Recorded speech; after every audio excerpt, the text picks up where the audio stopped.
Universidad de San Buenaventura y en la Facultad de Ciencias de la Salud, les damos la más cordial bienvenida a esta celebración de los 15 años del programa de fisioterapia Construyendo Futuro, Marcando Huella e Innovando Ciencia. Buenos días. Bueno, el tema que me corresponde a mí hablar son el dolor crónico y los avances que se han venido enfrentando en neurociencia. La Asociación Internacional para el Estudio del Dolor es la asociación encargada universalmente de poder definir el dolor, los tipos de dolor y clasificar el dolor. En Colombia tenemos la Asociación Colombiana para el Estudio del Dolor, donde muchos docentes acá tenemos publicaciones. Entonces estamos como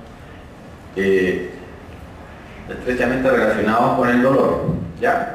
Pero ¿cómo define la Asociación Internacional del Estudio del Dolor lo que significa el dolor?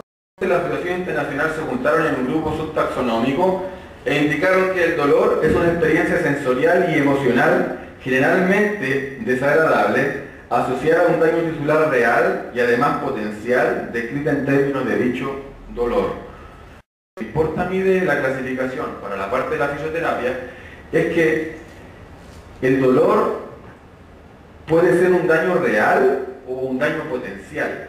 No siempre el dolor es descrito en términos del dicho daño correspondiente a un daño fisiológico, llámese de una fractura o de un dolor palpable o físico, ¿ya? Hay daños que son potenciales, que pueden causar más dolor que un daño real, ¿ya? ¿Y eso por qué sucede? Porque el dolor es una construcción cerebral, ¿ya? Básicamente, si el cerebro no existiera, no tendríamos dolor.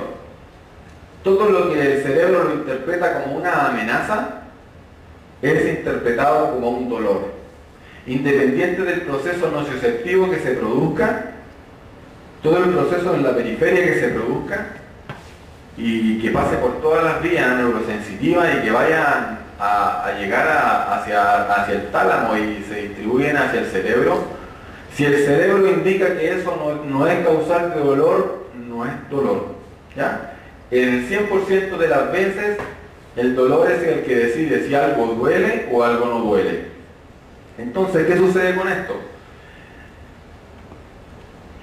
Muchas veces se me pregunta, ¿y la nocicepción? La nocicepción es un proceso neurofisiológico, ¿ya? Que puede ser causal de dolor, como no puede ser causal de dolor. Se entiende como el proceso de la nocicepción, el proceso que se produce en el nocioceptor, después que se produce la transducción, el intercambio bioquímico, ¿cierto? Que llega al asta posterior de la médula, etc.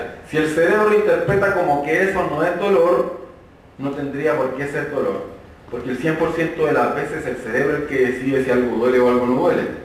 ¿Y cómo decide el cerebro si algo duele o algo no duele? Cuando el cerebro interpreta esa como una amenaza, ¿ya? Toda la construcción del dolor es a nivel cerebral. Si el cerebro lo interpreta como una amenaza real o potencial para el organismo, el cerebro lo interpreta como un dolor. Y eso está pasando siempre. Todos los días el cerebro está interpretando situaciones que son amenazantes para uno, pero el cerebro tiene los mecanismos propios para poder defenderse y para poder paliar esta situación. O sea, el cerebro tiene los mecanismos específicos para dar respuestas a esa amenaza, para que no la interprete como un dolor. Dicen, no brain, no pain. Si no hay cerebro, no hay dolor. No quiere decir que porque no haya dolor, no haya cerebro. Esas son dos cosas distintas. Si no hay cerebro, no hay dolor. ¿Qué quiere decir con esto? Y el cerebro es el que realmente interpreta si algo duele o algo no duele. ¿Ya? Ese es un concepto nuevo, es un concepto, entre comillas, relativamente nuevo, donde es muy importante para uno valorar al paciente que le llega al consultorio con un dolor. Porque uno siempre lo que se va es a la parte periférica, donde realmente el cerebro, donde la periferia, y uno va a buscar el daño tisular, ¿ya? Si me duele la espalda, yo primeramente voy a buscar ¿qué problema tengo de espalda? Y eso causa un círculo vicioso en el paciente donde se ve amenazado, se ve con una angustia, donde crea más dolor en el paciente porque hay una ansiedad mayor que le va a causar una amenaza al cerebro. Bueno, a cualquier hora del día o de la noche, alrededor de un 20% de la población mundial tiene un dolor que persiste de más de 3 meses. Y esto es clásicamente conocido como un dolor crónico. Bueno, el dolor crónico, dicho en términos del tiempo, como de 2 meses hacia abajo agudo o de 3 meses hacia arriba es crónico, no me dice nada para la parte de la fisioterapia, porque un dolor se puede comportar como crónico a las 2 semanas, ¿ya? Porque el dolor crónico se interpreta como una disfunción de los procesos nociceptivos.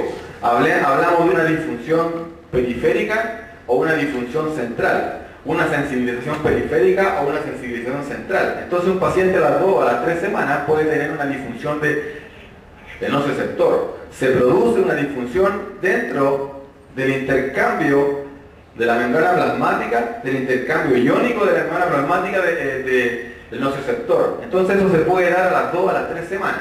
Entonces cuando yo veo un paciente que tiene 3 meses de dolor o 4 meses, puede que el paciente tenga un dolor crónico porque existe una disfunción de las vías o del nociceptor o de la interpretación del dolor que le da el cerebro, pero también lo puede tener a las 2 a las 3 semanas.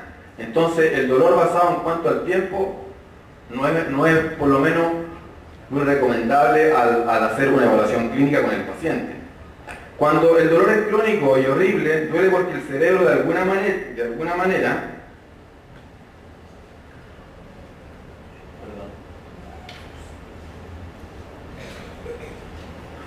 duele porque el cerebro de alguna manera ha llegado a la conclusión, por una u otra razón, que está amenazado y en peligro.